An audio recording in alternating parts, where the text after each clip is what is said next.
This is Risky Women Radio, a show to connect, celebrate, and champion women in risk, regulation, and compliance, sharing insight and perspective from the most influential members of our global Risky Women network on the latest developments we need to think about, the challenges we should all talk more about, and the innovation we are most excited about in governance, risk, and compliance.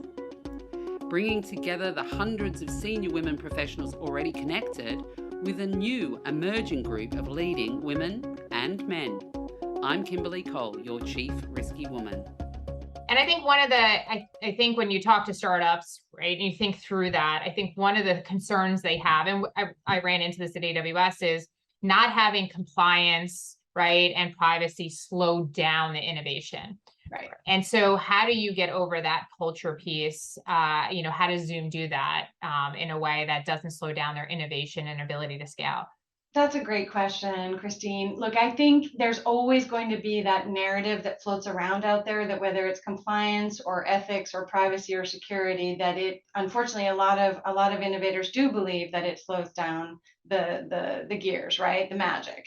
But if you think about it, by tagging it on after the fact, that is what's going to slow you down. I mean, that's the issue. It really is that you need to give those groups, as best you can, you need to give those groups a seat at the table. And really, you should be thinking about privacy and security by design, right? And build that into your product development process would be my 2 cents.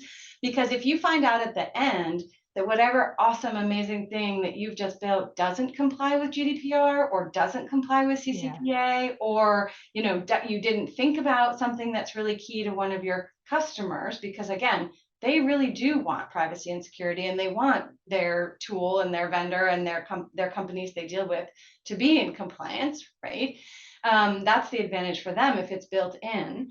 And so if you don't have it, if you've built this amazing thing and you get to the end and you're ready to go to market and you have to fix something, my argument, of course, is that's the costly way to do it, right? That's much more expensive than if you got that insurance policy, talk to your SMEs, right? Your subject matter experts on whether it's security, privacy, exports, whatever that thing may be for whatever market.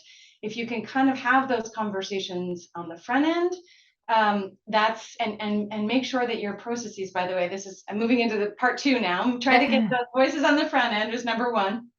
The second thing I would just say is that when you have a process, I alluded just now to a conversation, right? Getting a seat at the table, but ultimately you need to build some processes, or you're just not gonna. It's just going to be reinventing the wheel every time, right?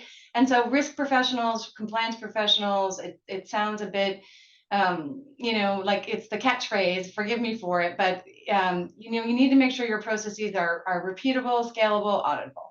And once you have that, then it's going to, you won't be slowed down, because your team's going to know it. You're going to do it over and over and over again in a predictable way. You know how much time things take, and then you're not going to have that nasty surprise at the end where you're not ready to launch because you have to go fix a bunch of things.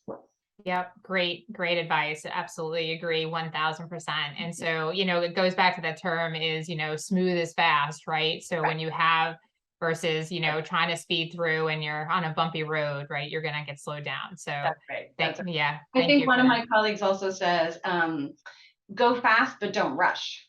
Oh, that's a good one too. No. Yeah. So we got a couple t-shirt slogans going on, right? Right. We got to get the posters written up or whatever. Yeah. Yeah. Some Risky Women t-shirts as we go. Thank you for listening to this exciting episode of Risky Women Radio to connect, champion, and celebrate women in risk, regulation, and compliance. I'm Kimberly Cole, based in Hong Kong. For more information on the Risky Women Global Network, head to our website in the episode notes, and please be a part of the ongoing conversation by subscribing to this podcast, connecting with us at Risky Women on Twitter, or even reaching out to me directly by email.